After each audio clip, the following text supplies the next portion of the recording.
Chicago, what do you say? It's the CHGO Cubs Podcast, and they are 6 games over 500 for the first time this season. Your Chicago Cubs with a 7-6 win over the Detroit Tigers. Luke Stuckmeyer, Ryan Herrera, Cody Delmendo, Greg Braggs running the 1s and 2s tonight. Everybody in the chat's been waiting for us patiently. Look at them all excited and fired up tonight. Yeah, we're going to have a beer bet. Yeah, Cody's going to try a new Goose Island beer tonight. Yeah, we're going to talk about the Autumn of the Ass Man. Yeah, we're going to talk about how the M&M brothers saved the season. Yeah, that's what we do. And yeah, we'll probably talk a little about, we'll have some Slaughter talk if Gary joins the chat here before too long. He's there already? He's there. I see him. And are we going to say nice things about Ian Happ? Somebody will complain about Happ batting third before it's over. That's how we roll. Usual, so we won't say nice things about Ian Happ. Okay. No. All right. Anyways, big win for the Cubs. We didn't have a chance to talk personally, the three of us, about the end of the Royals series. We just had the Friday disappointment, and then they get 2. So Brendan and Corey took care of that. We said you at least got to win the series against the Royals. Now, personally, I think you have to sweep the Tigers. They're that bad. They're also that bad. Take care of business. Dan Plesac said 8 out of 12 in this stretch before you face the Brewers. I lean 9. Not bad. Yeah, no, This was a big one to hang on to this. Again, like, the records are what they are. I mean, I said it with the Royals. Like, the Royals were playing a lot better in the last couple weeks, especially after the All-Star break than, what the record said as far, like, they had, like, the second or third highest batting average. They weren't striking out a lot. A little scrappy kind of team. Mm-hmm. So the Cubs managed to take 2 of 3 from them. And you go into Detroit, and all their bad team record-wise, and on paper a team you kind of need to beat and potentially sweep, right? Like 2 out of 3 is good, and over the long haul, 2 out of 3 is always going to be good. But right now, it's like when you've got these bad teams on your schedule, you're going to be favorites in all of them, right? So you should probably take. I think 9 is. I'm with you. Is the goal, right? Like you got another. Was it 9 games or so? No, less than 8. Less than 8 would be very disappointing. However many they have left, like they got 1 loss to play with and still be able to take 9 of them. They didn't want to lose that 3rd game already in the stretch today, and Cubs managed to, managed to just kind of avoid a pretty bad collapse right there at the end of the game. I mean, I'm not gonna say it was a good win because they almost blew it. But a necessary win, a way to start this road trip. Good win, no. Critical win, yes. Critical win. There you go. I think that's how we look at it, is a game that they were winning pretty much the entire game, a game they shouldn't have dropped that they almost did, managed to squeak it out, and now we're sitting here with a happy chat, maybe, hopefully. Yes, Sean, Jimmy Carter is still currently alive, but not doing well. Yeah, that game was annoying. Again, they've won 3 straight, but all 3 of them have been annoying, but they've won. So I'm not someone who's going to complain about wins. I guess what gives me anxiety, I think that's what it is. I have anxiety, is the fact that they are playing bad teams and they're just not giving their best showing. And so obviously I know they're not going to play like they did at the, from the start of the All-Star break to, before they went out and played the Mets. I think that was probably some of the best baseball we've seen them play all season, was from the beginning, after the All-Star break to the end of the Braves series. To me, that's probably the best we've seen them play all year. And, they won 2 out of 3 against the Blue Jays. They did take 2 out of 3 against the Royals. But probably should have swept the White Sox, whatever.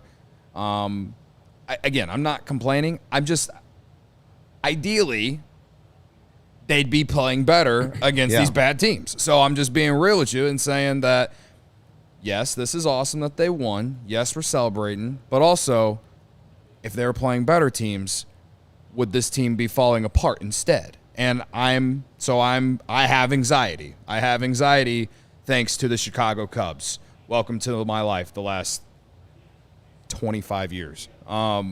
So that is what it is. On the bright side, Spin Zone, with the win, they are now a half game ahead in the second wild card spot. So, and they move up a half game because Milwaukee didn't play. Mm-hmm. So I think the Reds didn't play or Yeah, aren't playing, so they move a half game Miami's ahead of them. playing. Miami's playing. So I think they could possibly at least move up to like the out just on the outside looking in, but yeah, I think the way you look at it is like you didn't want it to be that tough of a win to get, but a win. it looked like it was going to be an easy win. They were up 5-2. You got the insurance run that you needed when Happ got the triple and Bellinger drove him in.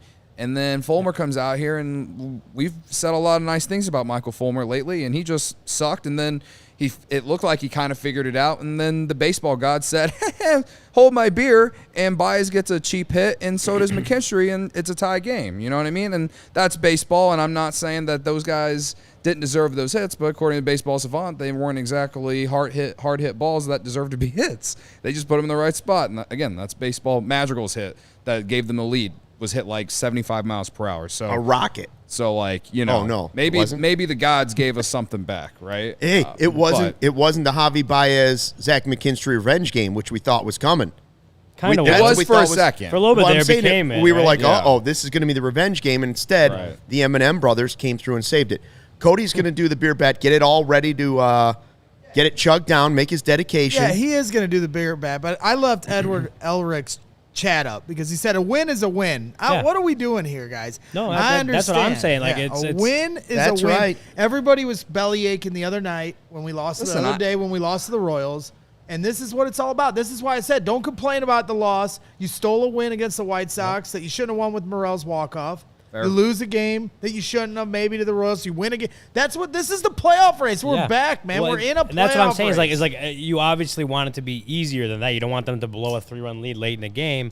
But yeah, a win is a win, and not every win is going to be easy, right? And sometimes if you're a good team, if you're a playoff caliber team, even against a bad team like Detroit, you need to get hit in the mouth and then see how you respond, right? They did. They got hit in the mouth. They blew a lead and managed to put 2 up in the 9th. Like that is the makings of a good team. Garrett Johnson, I want to complain. Yeah, don't tell me how to people will complain for sure, but it's don't tell me how to cub, Brags. Yep, let them do it. Like, let them cub how they want to cub. Of course, you do not want the Cubs to make it as difficult on themselves as they did today, but you pull out a win, and like I said, hopefully a happy chat because a win is a win. Complain again tomorrow, as I'm sure people will, but they pulled out the win, and that's obviously good for the Cubs. Like Luke said, 6 games over 500 for the first time this season. Well, you're agreeing with me then. Yeah. Ravi agreed with me. Shane agreed with me in the chat. And Austin says Luke is my MVP, so I agree with him. You ready? Dedication? Whatever. Oh, Right, hold on. So, first off, This is a new one. I think this is going to be bad because I've never done this one before. So this is a different run. What and is this this is a one? lot more hoppy. Not that it's a and- bad beer. It might be more difficult to chug. Yeah, it's not like a lager. You want to enjoy this. You want to, take your time with this. Ideally, you're not chugging this. So one might say, and that one person is me. Credit to you. Credit to me. That it's big of me to do this for the people on the Sorry, internet, baby. on YouTube. Yeah. Please don't shit on me if this goes bad. Well, hold Thank on. you. Let me get the stopwatch ready. I got mine. I also got mine. I'm We always have 3 stopwatches. juicing the clock for my guys. this All right. one- Do we have any guesses on this one? What's this IPA called? Just the IPA? This looks like a thick beer. I don't India know, man. Pale Ale? India Pale Ale from Goose Island. Sounds Honk, like honk. a thick This- beer to me. Friends at Google. This beer bet is Well. for the Ass Man because he just continues to be awesome. And he shoves. Yeah. Autumn of the Ass Man is underway. Cody's about to chug an India Pale Ale from Goose Island, and this is where champions are made. Yep. Are you ready? Yep. Not every All right, situation's here perfect, Cody, and it's touched his lips. Here we Cody go, here we Delmendo go. halfway through the beer And- bat. oh, he's through the going. barrel. He's into the handle. going. Oh, Just oh, down to the oh, little bitter dribble on end, the side. and boom, now. I think I stopped it a little I got early. 10-4-5. 10-4-5 is what I got. I juiced the clock for him. I definitely stopped it a little early. There was a It in the premature 9s at stopping. There least. was the last swig took just a little extra time. Yeah, that's what I stopped little it before that hesitation. last no, little I'm the swig. clock We man got here. some head on the bottom here, too. So You say 8-6. I'm the clock man here. I had Robbie like had eight- it at 6 seconds. Robbie, I don't think Dorney Robbie. Park Robbie's enthusiast, wrong. 16-2. I Great. got 6 seconds. I mean, this is He's better really- than he's most. really- Shout out to Robbie. If Braggs is juicing the clock, so is Robbie. Robbie's really juicing it. We need to check that. radar gun at Ravi's house. I did go on a weekend bender, so maybe it's just practice. Good practice I've for been you. practicing for 3 days. Hey, you know, like I said, the win is the win. Beer bet is a beer bet, regardless of how hard it came, right? There you Regardless go. of how hard Big it was of you get to say there, that, beer Ryan. bet It's is a very beer big of bet, you huh? to say that. And I know that doesn't necessarily play for you guys that are just listening on the podcast, which is why you should subscribe to the CHGO Sports YouTube channel. You can go back and watch it and watch all of them. Don't miss any episodes. It's a way to vibe with us, get in on the comments, have some fun, and don't miss out on the predictions for the beer bet. Well, there are a lot. Cody can range anywhere from about 8 seconds to the first one was like 2.5 minutes.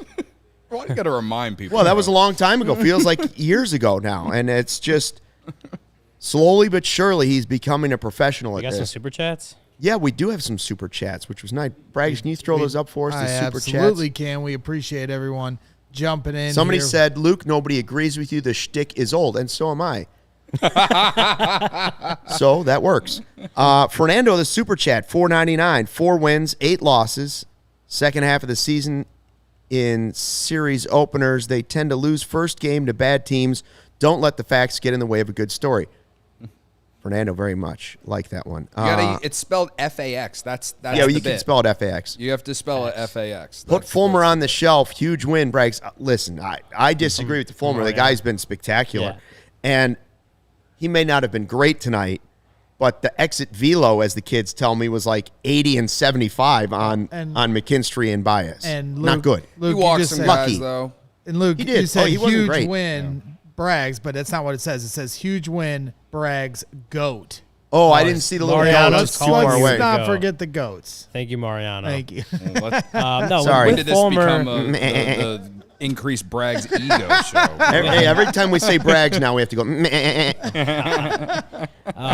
with Fulmer, I mean, goat boy. obviously he didn't have it tonight, right? And that's going to happen with bullpen guys, especially with guys that aren't like he's more established, but he's not like he hasn't been this high caliber reliever for his entire career. You know, he's not like Craig Kimbrell was, especially the 2021, right? So Michael Fulmer, like I'm not. I don't know. It's the best way to say it. I'm not surprised he had a bad game because all relievers do. You know, not every reliever goes out there and punches out all 3 as he did against the White Sox last week. Maybe the most impressive that we've seen Michael Fulmer all year was getting out of that bases loaded jam against the White Sox. But from May 28th coming into today, his last 32 appearances, Michael Fulmer had a 1.83 ERA. Opponents hit 175 against him with a 568 OPS. He'd been really good. And, you know, part of that was when he got moved to more lower leverage innings, but part of that was also doing kind of what he did last week against the White Sox, as I mentioned. He's doing a little more mop-up duty, coming into messes and coming up to clean them up. And he's gotten a lot more high leverage roles. And you know, David Ross talks about him when he talks about Julian Merriweather, Mark Leiter Jr., and Albert Oz. Like, those 3 are kind of your 7th, 8th, 9th inning guys for the most part. That's kind of how it's become. But he talks about Michael Fulmer in the same ways. Like, Michael Fulmer may not be the closer anymore, but he's still getting used and has gained that trust from David Ross in different types of leverage moments. It may not be the 9th inning, but sometimes your highest leverage moment of the game could come in the 5th inning. And David Ross has trusted Michael Fulmer to do that. So today he didn't have it. Yes, he had a couple. It was Baez's broken bat ball that just hit the line instead of going foul. McKinstry's ball falling in the outfield that just out of reach of Cody Bellinger. Like, that's going to happen. And, you know, yes, it sucked for today for them because that is how the lead was blown, a 3-run lead. But Michael Fulmer has been really solid for the Cubs for a long time now, going on 3 months. He didn't have it today, but I don't think you asked David Ross, or I don't think David Ross would lose any confidence in Michael Fulmer in the spots that he's putting him in just based on today. I think Michael Fulmer has done enough for majority of the season now to have earned David Ross's trust. Again, it may not be the 9th inning. That seems like that's where Albert Alzolay is, and obviously Mark Leiter Jr. got the save situation today. But Michael Fulmer has that trust from David Ross. He's part of that inner circle where if he needs a guy that's going to go out and you know, maybe you got a couple runners on, you need a guy to kind of put out a fire, he will definitely still be turning to Michael Fulmer in those kind of spots. Yeah, and David Ross has stuck with some veterans this season, maybe a little bit too long for a lot of people's liking. But Fulmer is one of those where it has paid off, right? Like the struggles early on.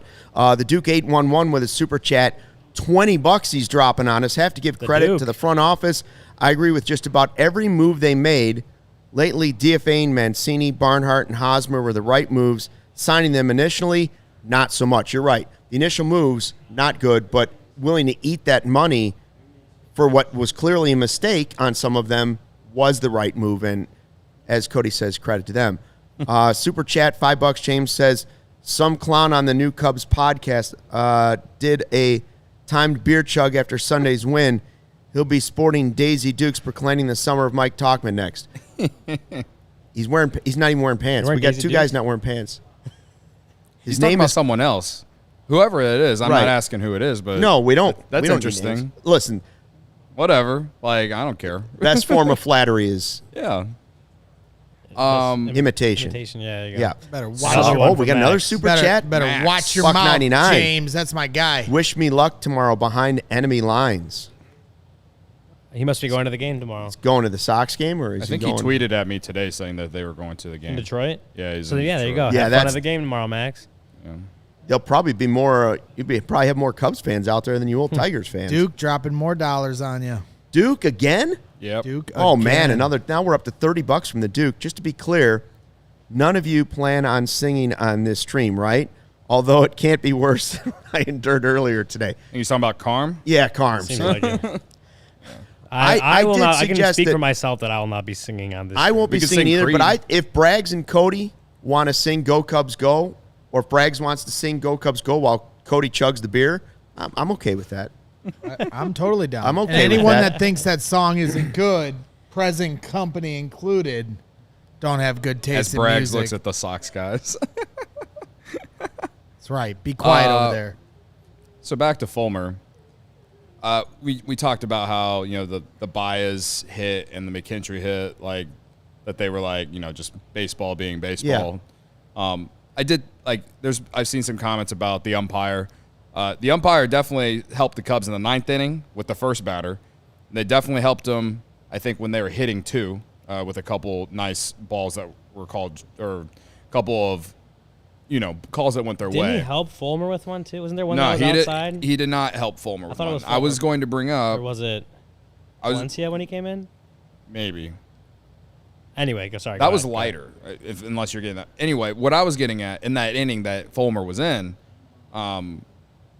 maybe things go different if he gets the call, and I'll get to the call here in a second. There's this one right he here. Started one called that ball right here called strike 3 outside. For yeah, Fulmer. Yeah, okay. So he did help too. He did help. He did help. Okay, my bad. Well, anyway, there you go. What I was getting at. All right, so how that 8th inning went for Fulmer. Torkelson doubled to start the inning, and then Carpenter singled. So you got first and third with no outs. And then Matt Vierling comes up, and that's the walk that he had. And I believe that it could have been a strikeout if the Cubs would have just got the borderline call. He threw a borderline pitch on the outside, top of the outside corner, and the umpire called it a ball. Again, I'm just saying it could have perhaps gone differently. It could have been he gets the strikeout there, then he strikes out Meadows. Then you have 2 outs there. Maybe Baez doesn't double after that. You know what I mean? Like, again, he was not great. He did look like he was all over the place, and I still think that he's better in like middle relief more than anything. I know that they've used him some more so when they're down or something like that. They needed him to pitch a high leverage inning tonight. They needed him to pitch with the lead. It didn't work out. But he also pitched that insane inning against the White Sox last week. Yeah. That led to them getting the win. So my thoughts on Michael Fulmer aren't any different than they were before the game. But it's just a sign of like, this is where you need to use a guy. He's not Mariano Rivera. Right. But he's been effective this season. And tip of the cap to the umpires tonight, because in the 9th inning could have been the dreaded leadoff walk. Yeah. And I was pointing out to that. Be, like, the umpires definitely helped the Cubs out some, and they, I think he was just bad in general, because like there were some calls that, didn't go the Cubs' way that, didn't make sense either. So he was just bad for both teams. But yeah, I just think Fulmer is a guy that you only want to use in those middle innings, man. I don't like seeing him out there after the 7th inning. I do think that Javier Assad might not have been in there as long if you had ALLCITY and Merriweather tonight. If you had the full bullpen, like if you had been rested leading up to it, you may have seen a different game. There may not have been the second home run, or it might have stopped right there anyways. Yeah. But as far as Assad goes, I mean, I don't know what else you want from him. Like, he's been great for filling, like, considering he came back and was sent down, since he's come back, he's been everything you could ask for out of the guy for the role he's filling. To take Marcus Stroman's spot in the rotation and give you 5 or 6 innings, I'll take 4. I'll take 4 innings from him when he comes in.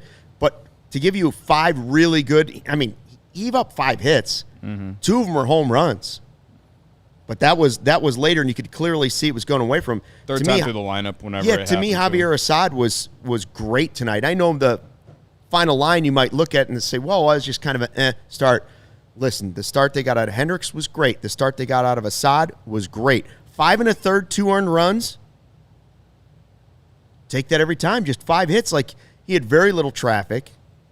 Cody and I were watching it. We said, doesn't he have a Wild thing vibe with the glasses going on? Just he's got a little Wild thing for you going there. He'd be a different pitcher for me without the glasses. But I just think he's been one of the, you can say the Cubs have 5 or 6 X factors on the team. Right now, Assad is showing that he is a major X factor on this team. Well, yeah, he's totally coming up huge for them when they need it, with Stroman being out as long as he has, and like Smiley being ineffective for a while.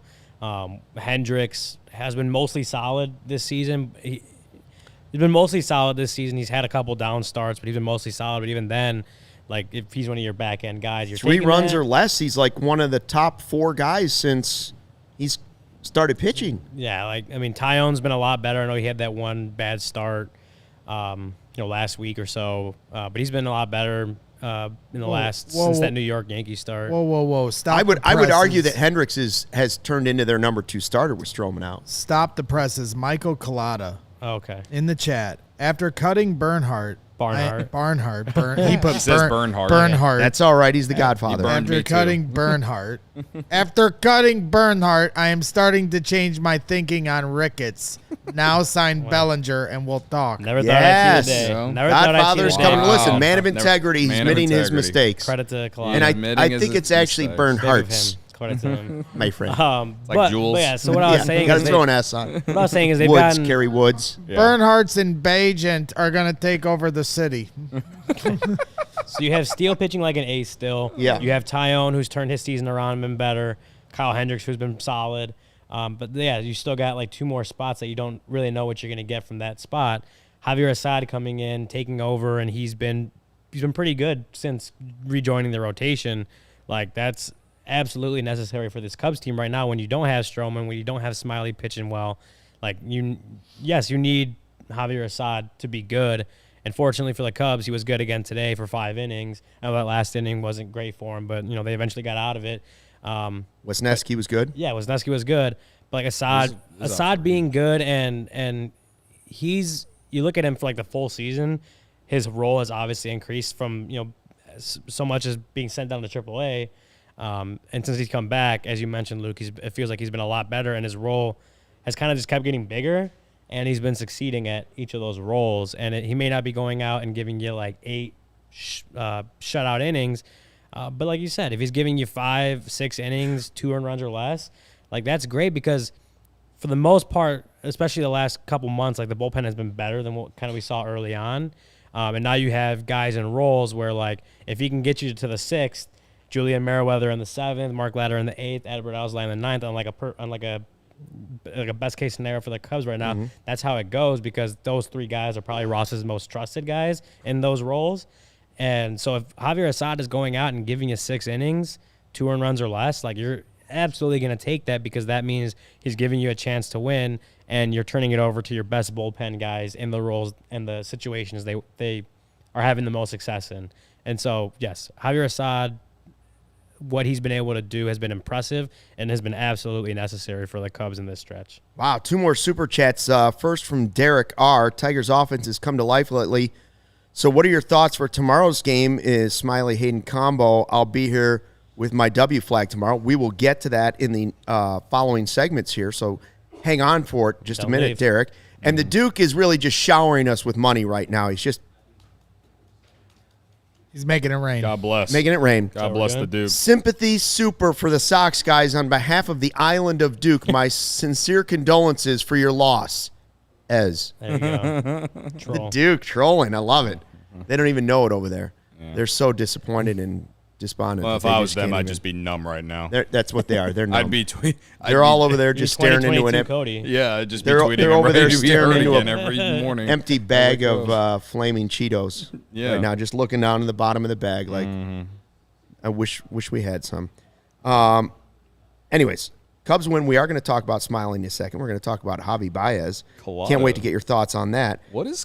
Did someone steal Colada's YouTube account? This is. He's trying to get the vibes going. Is that what you He's just said? just trying to get the vibes going. Colada's turning a new leaf Wow. on this podcast. Where were he's- you when Colada turned a new leaf? He's scaring Barbara because she doesn't even know if the chat's working. Barbara, Right. is Barb's because like, of is this live? Is this an actual show? Is when now she what she's sees thinking, the 'cause this is chat not- and Colada's this so is not the positive, she Colada thinks I something's know. wrong. Yeah. Barb, by the way, how were the meatballs you made yesterday? I heard you were making spicy meatballs. Whoa, meatballs. Yeah, Love it. Barb was making meatballs yesterday in the chat. You know what time it is, guys? Bragg should know this. Football season. Cody knows because he's going to start gambling on it. You've waited all year. The time has finally arrived. College football is back, and so are the traditions, the tailgates, and the great offers from DraftKings Sportsbook. Right now, new customers can score $200 in bonus bets instantly when they bet just $5 on any college football bet. Now, again, I'm going to tell you that's how I made the big money on the Super Bowl. Made that wager, got a bunch of free bets, placed them, and it worked out for me, I'll just say. Kick off the season with DraftKings Sportsbook. Download the app now. Use the code CHGO. Cody, any games that you're already targeting early on? You got a vibe on any college football game yet? All I know is that the lines are out on DraftKings Sportsbook. Yeah. And my hair stood up this morning on my arms. Yeah, you didn't know what it was, and all of a sudden you opened up your app and you were like, oh, the college football lines are out. Yeah. Should have known. It's I like a can't- dog when they know the weather's changing. I'm already trying to decide if I think trying to decide if USC can cover 30.5 points this weekend. Ooh, that's a lot. It's a lot of points. But, man, it's back, baby. That's what I live Mizzou football's back. Has South Dakota State, I want to say, next Oh, week. wow. Next At least you Thursday. didn't schedule a cupcake to start the season. Hey, sometimes you gotta start off on the Gotta right ease note, into so it. Yeah. I don't know what the odds are, but I'm sure DraftKings got them, and I'm gonna. You're going Mizzou. Sometimes I'm it's- smacking Mizzou Sometimes it's just nice to win against the one. spread. That's right, yeah. That's what I'm saying. Start off right. Again, new customers can score $200 in bonus bets instantly when they bet just $5 on any college football bet. Only on DraftKings Sportsbook with the code CHGO. Gambling problem, call 1-800-GAMBLER. In New York, call 877-8-HOPE-NY or text HOPE-NY 467-369. In West Virginia, visit www.1800gambler.net in partnership with Hollywood Casino at Charlestown Races. All games regulated by the West Virginia Lottery. Please play responsibly. In Connecticut, help is available for problem gambling. Call 888-789-7777 or visit ccpg.org. On behalf of Boot Hill Casino and Resort in Kansas, 21 and older in most eligible states, but age varies by jurisdiction. See DraftKings.com/sportsbook for details and state-specific responsible gambling resources. Bonus bets expire 7 days after issuance. Eligibility and deposit restrictions apply. Terms at sportsbook.draftkings.com/football terms. Colada says, thank God we have Ricketts and Hoyer instead of Reinsdorf and Williams. Ooh. Wow. The I Nashville can't believe Sox. he said thank God with Ricketts and Hoyer in the same sentence. Well, then- I'm Will they I'm still be the mind-blown White right now. Sox if they move to Nashville? Or will they change their name? Well, I don't know. we were just talking about Mizzou football, or I was talking about Mizzou Someone football. says as I do. that the Jackrabbits aren't a cupcake, Luke. Someone in the chat said that. See, Luke trying to just start stuff, and you know what I you're talking apologize. They're Jackrabbits. about. I think it's South Dakota State. I'm actually not Yeah. even sure, but North Dakota State would be a They're generally the best FCS team. that would be a tougher But schedule. if you're me and want to go to a Mizzou football game, or you want to go, you're from the area, want to go to like Northwestern game or something like that. That's a tough look right now. How about Illinois? We'll say Illinois. You're right. You're absolutely right. Illinois. We'll start with that one. You should buy your tickets on Game Time, right? Buying Oh, tickets yeah. to your favorite events shouldn't be stressful. Game Time is the fast and easy way to buy tickets for all the sports, music, comedy, and theater near you. With killer deals on last-minute tickets, their best price guarantee, you can stop stressing over the tickets and start getting hyped for the fun you'll have. I talked about it last time. Eric Church was here a couple weeks ago in Tinley Park. He went on Game Time, got it for like as cheap as I could have ever thought possible to go to an Eric Church concert, so that was great. They got flash deals and last-minute tickets, easy to find and buy tickets for every kind of event in your area. It comes with images of seat views, so you can see exactly what your view would be from your from the seat that you got. Lowest price guarantee and event cancellation protection. That all comes with Game Time. Game Time is the place for last-minute ticket deals. Forget planning months in advance. Game Time has deals on tickets right up to the day of the event. Get exclusive flash deals on tickets for football, basketball, baseball, concerts, comedy, theater, and more. The Game Time guarantee means you'll always get the best price if you find tickets in the same section and row for less. Game Time will credit you 110% of the difference. It's the fastest growing ticketing app in the country for a reason. Get images of your seat before you buy so you know exactly what to expect when you arrive. Buy tickets in a matter of seconds, 2 taps and you're set. Tickets are sent directly to your phone so you never have to dig through your email. Snag the tickets without the stress with Game Time. Download the Game Time app, create an account, and use code CHGO for $20 off your first purchase. Terms apply. Again, create an account and redeem code CHGO for $20 off. Download Game Time today. Last-minute tickets, lowest price guaranteed. Very nice. Very nice. Looking forward to college football season. It's always a little different feel than the NFL season, which is coming up, but I enjoy both. For a long time, I enjoyed watching Javier Baez in a Cubs uniform. Javi has run into tough times in Detroit. So I have a couple questions for you, just a short little discussion on Javier Baez. We do have the numbers from Javi in a Cubs uniform, Javi in a Tigers uniform.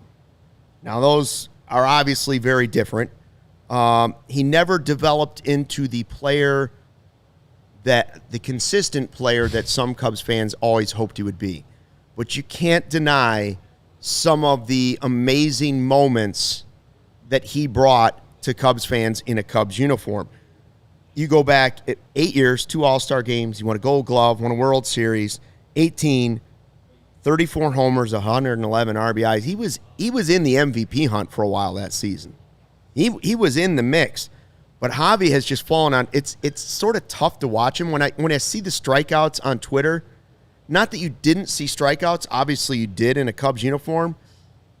Some of the strikeouts I've seen in the last month are just difficult to watch. So I ask you this. If you go back to the golden era of Cubs baseball, so I'm talking 15, 16, 17, 18, wherever you think that stretch is of the golden era of Cubs baseball, 3 NLCSs in a row, to me that's the golden era, okay? Is Javi in your top 5?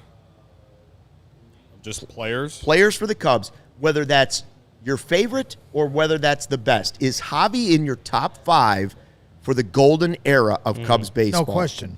I mean, yeah. Who are your Golden top era. 5, Braggs? I mean, it's got it. For me, personally, I was more partial to Bryant than Rizzo. And I know that's not a popular opinion. I'm with you. Bryant, Rizzo. It goes Bryant, Rizzo. Those two are a given. I think you have to have Bryant and Rizzo. And then I'm going to go Lester because there was more consistency over Arrieta. Uh-huh. I guess I'm going to go Arrieta because we got the Cy Young. You can't. And then number 5 is Javi. He had the greatest stretch in baseball history.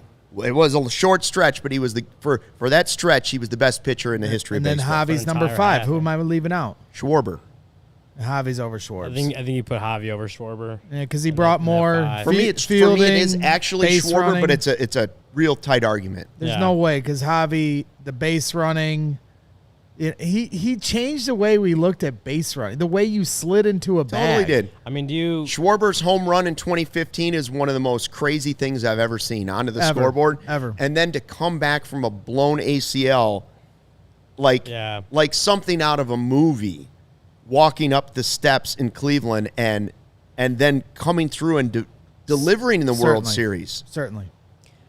I mean, Boy, you can make He's an argument for honorable both. mention because he didn't Zobrist play. at- What about Zobrist? maybe in Yeah. that one World Series MVP. Like he made. What about Zobrist? I would put Zobrist over. But if Javi doesn't, I would say Zobrist and Schwarber had a bigger role in the World Series team. yeah, but than they don't Javi get did. to the World Series if not for Javi's theatrics against the Javi Giants was in the first co-MVP round. of the NLCS. They don't beat the Giants without the home run What about against Miggy? Cueto, and then also 2 hits in at postseason. San Francisco, Yeah. where they're down and out, and Javi wins the game up the middle. I think mean- you have to have Bryant, Rizzo, Lester. I think those are definitely The top other three guys. two spots. Kyle Hendricks is in that mix. Kyle Hendricks is another one. I just The talked fir- about I him, think but- the first 3 spots are not debatable, but the last 2 are tough for me. What about? I mean, Fowler too. You know, they don't win the World Series without him. Dexter. If we're talking about the whole golden era, that's a whole like That's golden era. 5 years, which Fowler was only here for Okay, 2. Fowler, 6 or 6 years, whatever it Schwarber, is. those guys were more. 6. If you're talking the 3 NLCS teams, I get it. got But all we're of talking who the stars were. yep. Javi was a bigger star. It was a fun problem to have Javi- back then. Oh I'll yeah, tell it you was. that. It was. Javi was definitely the flashiest of all of them, and he definitely, he was a polarizing player, and I don't know about y'all, but he would make me love him so easily, but also hate him so quickly, because he would be so frustrating, but so awesome at times. There was no in between. It was Right. all or nothing. Yeah. All the time with him. But when it was on, Yeah. it was spectacular. Yeah. He was a streaky player. 2018 was probably the most consistent season he ever gave you. Was it second in MVP voting? Second right? in MVP Behind voting Yelich? behind the guy who was, one might say, was stealing signs. But whatever. Don't let the facts get in the way of a good story. But, 2018 MVP, runner-up for the MVP. I mean, they don't – they definitely – they kind of – people say they collapsed at the end of 2018, but the Brewers just were insanely hot in September. Yes. But he was a major part of them, like, staying afloat with all the injuries they had in 18. I mean, Brian got hurt. Darvish was hurt. Chatwood sucked. He was so bad they had to put him on the Phantom IL. Like, Morrow got hurt. They had a lot of injuries in 18, and they still won 95 games. Javy Baez had a lot to do with that. So It's tricky because somebody said Theo. Yes, I would say Theo's in your top 5, but we're talking about players. It's an easier conversation if you just do position players. But once you throw in the starters, it's hard to do Lester without doing Arrieta, and it's hard to do Arrieta without doing Hendricks. But like you said, what have the Cubs done without Ben Zobrist? If you're just talking about the golden era of Cubs baseball, what have they done without Zobrist? Well, what do you consider real in the tough. golden era? 3 straight NLCS. Is that it? Is it just those 3 years? To me, it's 15, 16, 17. I think it would be 15 through 20. I can include 18. I can include I 19. would say 15 through 20 okay. would be the They're golden competitive. era. Golden era till those guys They're were traded competitive. away. competitive windows is, Yeah, they're is com- what I okay. I their think competitive like 6 window seasons. went all the way until 2021, I would say. Yeah, I think when you say Bryant, Rizzo, and Lester are like probably for sure in the top 3. I don't know how Arrieta's got to be in there.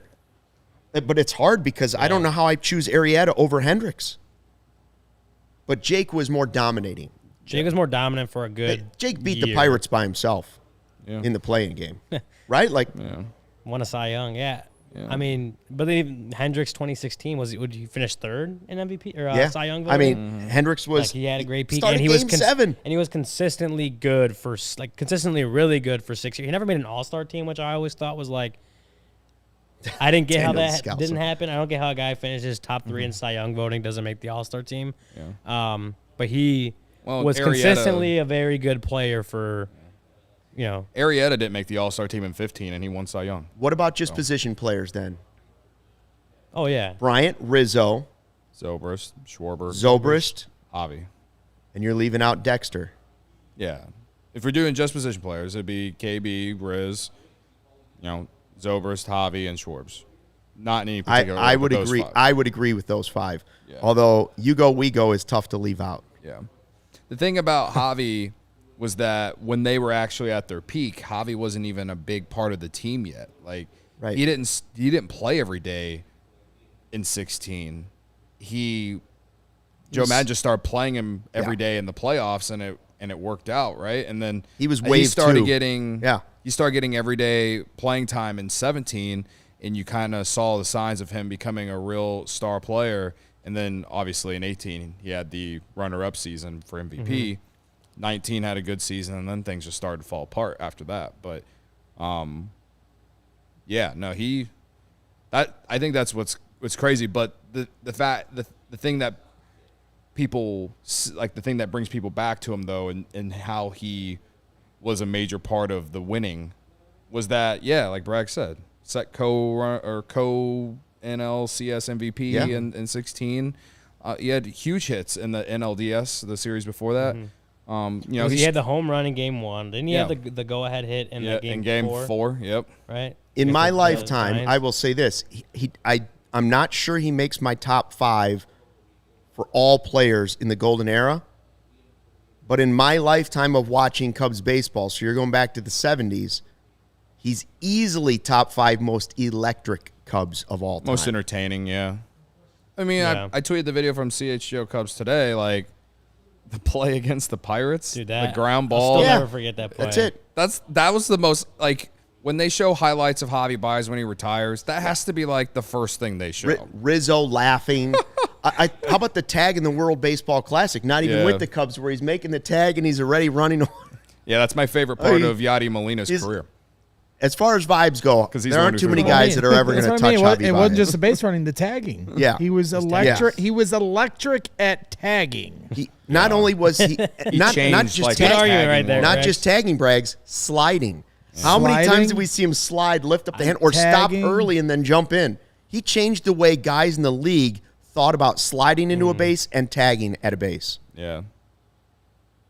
But it has been downhill with the Tigers. Yeah, it's been difficult to see. Since he left Chicago. Speaking of vibes, Cody, Sunnyside Cannabis Dispensary, big-time vibe. Yeah. Sunnyside, stopped by on my way to the game the other day, actually. Shout out to them. They're your home for judgment-free cannabis shopping, a place where all kinds of visitors are welcome to explore, discover, and purchase a wide array of high-quality products. Sunnyside has everything you need to elevate your summer. One-stop shop for all your cannabis needs, no matter where you are on your cannabis journey. Easy online ordering and in-store pickup. Great transparent loyalty program. So Sunnyside Rewards, Illinois' favorite dispensary. Some of the favorites include Mindy's, the best tasting gummy and chocolate edibles created by James Beard award-winning chef Mindy Siegel and Cresco Labs. You got High Supply, Wonder, and a whole lot more. So through August, guys, head to sunnyside.shop. Use code CHGO25 at checkout for 25% off your total order. One use per customer, not stackable with other promotions. That's not only for new customers. Anyone can use the code. Pick it up. Pick up everything you need to elevate your summer. Must be 21 plus or an Illinois Med card holder. So if you've used it before, you can use it again. I had a buddy I was hanging out with on Saturday who told me that he had just made a stop at Sunnyside and used our code. There you go. Really? Very nice. What a guy. Somebody in the chat, I missed it. Carter Hawkins, Baez versus Amir Garrett. Oh, yeah. Muscle emoji. That's another great. Whether it's the broom thing. The broom was great. Thing, I was at that game. He didn't like Amir Garrett. But also, like, even at whenever that tussle started at Cincinnati almost, where he got the famous, like, gave him the famous middle finger. Because he just was he was standing up for Rizzo because, like, Garrett was trash talking Rizzo for whatever reason after he struck him out, and Baez didn't like it and said, I don't know, like, I never thought Baez was like a guy like that, but he just did not like Amir Garrett, man. No, he did not, and it was fun to watch. He still doesn't like Amir Garrett, I'm sure. It was fun to watch. Yeah. Hey, guys, Lewis University students are just like you. They've got full-time jobs. Some of them have families, full-time sports fans. Everybody's going back to school right now. Why not go back to school to earn a respected degree at Lewis University, 35 miles southwest of Chicago in Romeoville, ranked as one of U.S. News and World Report's top-tier colleges. It's a hidden gem right under your nose, guys. Lewis partners with numerous employers for tuition discounts and offers evening, online, and blended formats to help you balance work, family, and education. Their faculty bring real-world experience. It's not just reading a textbook. This is real-world experience they're sharing with you, immediately relevant to your career. They offer career support and academic resources for adult students. If you're looking to complete that bachelor's or master's degree, or maybe enroll in a professional certificate program, Lewis has the right program for you. Lewis offers several career-focused programs that'll set you up for success. Highlight one for just a second here. Lewis has a program in computer science, 8-week sessions, can be completed in 1 year, concentrations in software engineering, artificial intelligence, cybersecurity, digital forensics, enterprise, and cloud computing. Heck, artificial intelligence, they might be doing this podcast for us in a year. I hope not, but it could be. You go to Lewis. Discover how a degree from Lewis can help you build a better world. Learn more at lewisu.edu/you can do this. Mike Dubs, great keggers. I don't know what I'm going to do if AI takes over. AI is going to take over. So you might as well get a degree in it. Podcast job for me. I don't know what I'm going to do. The only way we're going to save the world is a bunch of people get degrees in AI and counteract the AI. Take out the AI is what you're Take saying. out the AI with our new AI. Colada says he lives a couple miles And from the Terminator, Lewis. of course. Loves it. 334 people in the chat. Shout out. Yeah, thanks to everybody for 104 staying likes, up hit the like late. button. Oh, yeah. Come on, let's get to 200. Can we boost it? Give a shout-out for Braggs Give us the like button. for not singing. Craig is asking who will be the top 5 for the next golden era. Ooh, Craig, good question. Save it for an off-season podcast, but I do like it. Next golden era? You gotta Shohei. hope. You gotta hope. What was it? Shohei Was it- 1, was it- PCA 2. Right. Was Corey Friedman the one that put the tweet out? Goes, Dansby Swanson and Nico Horner are your second baseman I think and it was shortstop. Brendan. Brendan? Yeah. Brendan put it out. Okay. For 2026, 2027, 2028. And each time he listed Dansby and Nico as your. So Nico, your golden era are Nico, Dansby, Shohei, PCA, and you're only saving one spot for the next stream of great pitchers. What about Steele? You leaving out Steele? Ooh. Hey, one Cy Young guy race one right guy now. the Cubs probably hope would play his way into that level is Seiya Suzuki, right? Boy, Give him big a lot homer. of money. They probably hope that he remains part of this core. I don't know if they think he's a top 5, though. They didn't pay him like he's a top Shohei's 5. definitely in my top 5. Well, I mean, if they sign Shohei, he's number 1. Yeah. Period. End of story. But speaking of Seiya, he homered again today. He's been Back-to-back games. He's been good. Yeah, back-to-back games. I feel like he's kind of found it a little bit since that little mini break he took. Bryce, do we have that stat? Yeah, so Seiya Suzuki's stats since August 9th. If you're watching YouTube, you can see them. If not, I will read them out right now. 361 average, 368 on base percentage, 778 slugging, 4 homers, and a 10.5% strikeout rate. And that's in 36 plate appearances, something like that. So obviously still a small sample size, right? But considering where he was for a while and just how he looked like he wasn't having fun out there, he looked like he was just kind of, lost at the plate, like he was guessing too much, like he just wasn't there. And especially we know we've seen long stretches of how good Seiya Suzuki can be. And this was like a stretch where it was the opposite. Like it was about like the last thing we expected from a guy who we thought was like a pretty consistently good hitter. He may not be, putting up Bellinger numbers, but the Cubs definitely were hoping he would be a consistent, guy higher up in the order, and it wasn't there for a while. And so he sat for a few games, and August 9th was when he finally got put back in the lineup for a full game. And since then, he's been really good. He's looked way better at the plate than what he had been previously. And, it was only a few games. It's not like he got this long stretch of games where they just sat him or they phantom IL'd him or whatever. They sat him for a few games. I think he got into one of those games later on and had a plate appearance. But for like 4 or 5 games, whatever it was, he just sat, worked on things behind the scenes, just kind of got mentally back right and maybe some mechanical things that were a little out of whack. And now you see the fruits of that labor, right? Like you saw, obviously the Cubs hoped that break was going to help Seiya just kind of find what he's looking for. And it seems to be that he is doing that. It's a smaller sample size. Like the Cubs are going to need him to be what he's been to continue this playoff push.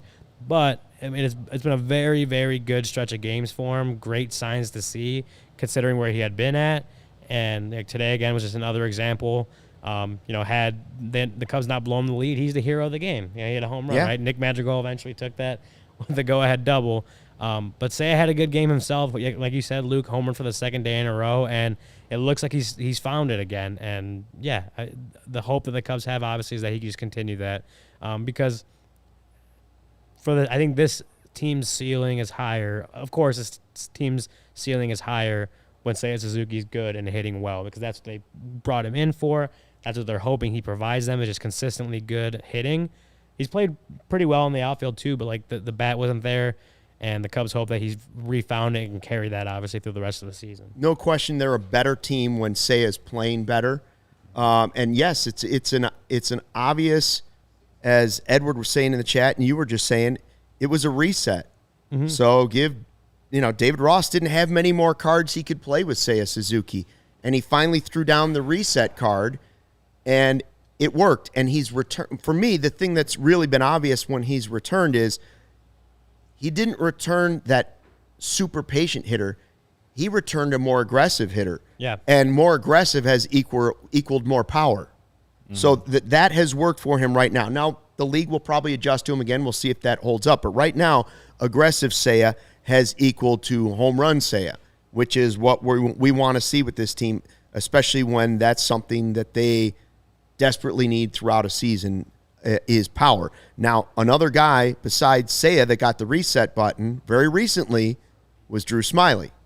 His reset wasn't, you're going away for a few games. His reset was, we're putting you down in the bullpen, which is where he pitched a little bit with Atlanta. We know you've done both, but that was pretty much the last card David Ross had with a suddenly struggling Drew Smyly after such a great spring and start to the season where you could not have asked more from Drew Smyly. We were just like blown away by the way he was pitching. Guy had a perfect game going.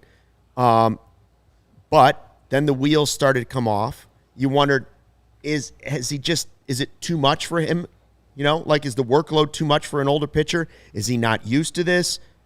Whatever it was, the reset was, here you're going to the bullpen.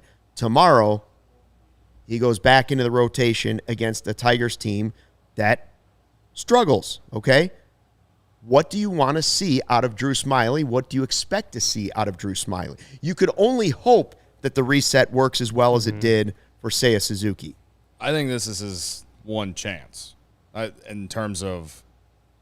If it doesn't go well, you think it's... If it doesn't go well, I think Wicks. he's going back to the bullpen, and they're gonna give Wicks that chance. I think it will be... That's what I think it will happen. Not always right though. So, but for his sake, I hope it goes well, because if they call up Wicks, I would rather Drew Smyly be good at the same time. Yeah.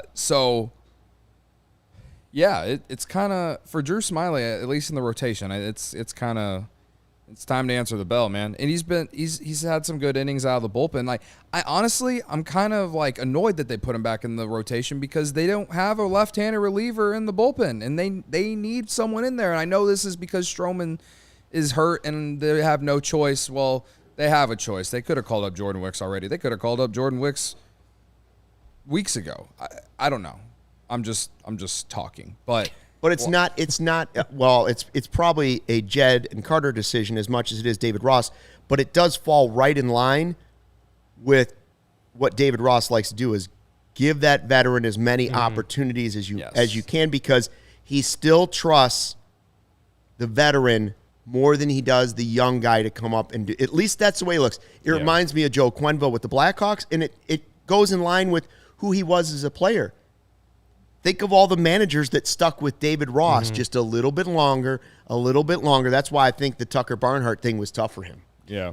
I agree. I think the veteran aspect of it comes into play. I also think the situation the Cubs are in right now, like, say this was last year, say they're as far out of it as they were by about this time last year, Hayden Wesneski probably moves into the rotation and gets, keeps getting shots, right? No matter, regardless of how that kind of goes, like, they're probably looking at a little bit more on the developmental side. Like, this guy could have a future in the rotation. Just keep giving him the starts. But right now, every win is important. And I'm not saying that Drew Smyly, of course, gives you a better chance to win than Wesneski, because he hasn't been he hasn't been pitching like he was earlier in the season. He was a lot better earlier in the season than he had been, at least as a starter, much more recently. You mentioned it. He had a couple solid appearances out of the bullpen.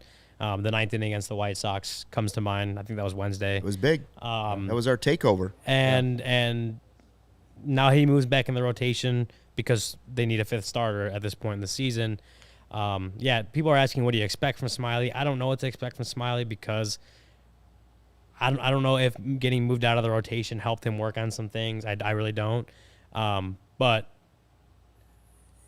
I do think what Luke is saying as far as being the veteran, having had success as a starting pitcher at points in his career, I think for where the Cubs are at right now, that holds weight, and that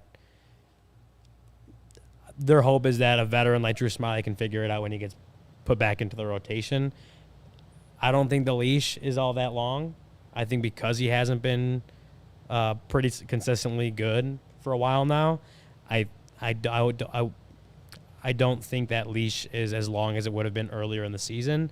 I remember talking to Jed this last homestand, and he kind of mentioned that he didn't rule out any prospect promotions, and Jordan Wicks was the question he was asked was named in that the question.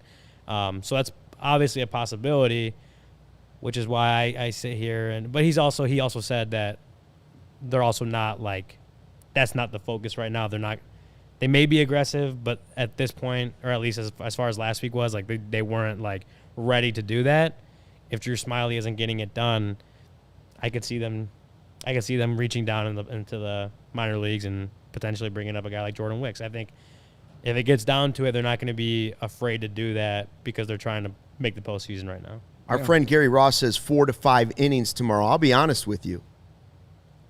For me, 4 would be spectacular. If you get 4 innings and 1 run out of Smiley, you take that and you run back to the hotel. I would say if you get 3 innings and no runs, gravy. Anything's gravy after that. 3-4 innings out of him, you have to probably look at this as a combo game, right? There's going to be multiple guys pitching tomorrow, which is another reason why tonight was important. That's another reason why I think Assad went maybe 1 extra inning the third time through, when maybe they normally wouldn't have left him in that long. But they're going to need the bullpen tomorrow. You'll have ALLCITY back and ready, you would assume. You should probably have Merriweather tomorrow, but let's be honest. If he gives me 3 innings, I'm okay with it. If he gives me 4, I'm happy with it. If I get 5 innings tomorrow out of Drew Smiley and it's 2 runs or less, losing wouldn't be his fault. No. The good news is that they're playing the Tigers tomorrow. That's right. Spencer Torkelson is the only one in that lineup that we watched tonight that I felt like, okay, this guy's going to be the problem. This is going to be the guy that we all yell about them pitching to in a moment that they probably shouldn't have been pitching to sometime this week. Mm-hmm. But, yeah, this issue with the starting rotation right now, like, we're very, very lucky that they're playing bad teams. So I think they can, if Smiley can go anywhere between 3 to 5 innings tomorrow, I think they'll have a good chance to win tomorrow. And they just need the offense to get it going. I mean, they scored 7 runs tonight, and the 9th inning was very exciting to see, considering how that 8th inning went, blowing the 5-2 lead. They faced adversity, and it all started with Jan Gomes hitting that leadoff double. The fact that we just now mentioned his name we should be putting ourselves in timeout for not mentioning his name.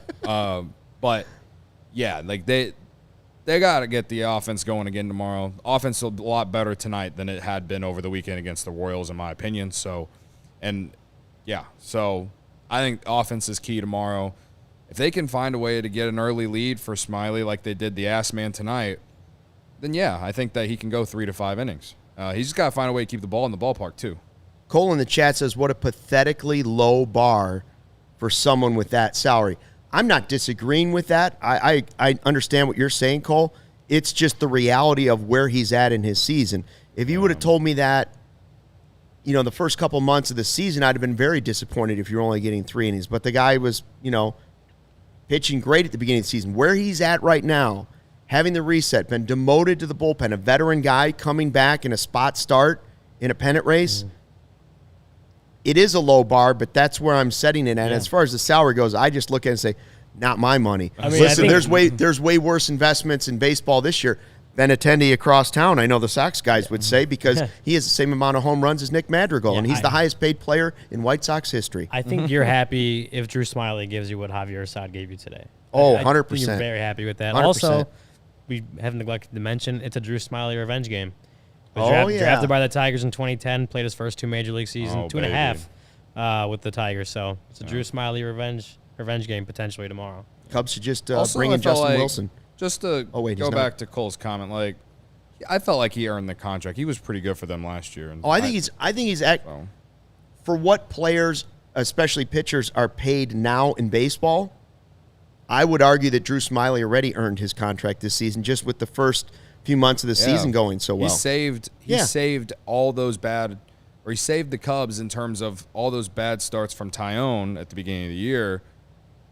And it almost looked like the Cubs had like a 3-headed horse in the rotation. At one point, people were talking about Drew Smyly, possible All-Star. Yeah. Would you feel different? Would you feel different about it if it were hot, cold, hot, cold, hot, cold instead of hot, cold? Right? Like it was one or the other. Would you, if it was alternating or going back and forth every 3 starts, would you feel differently?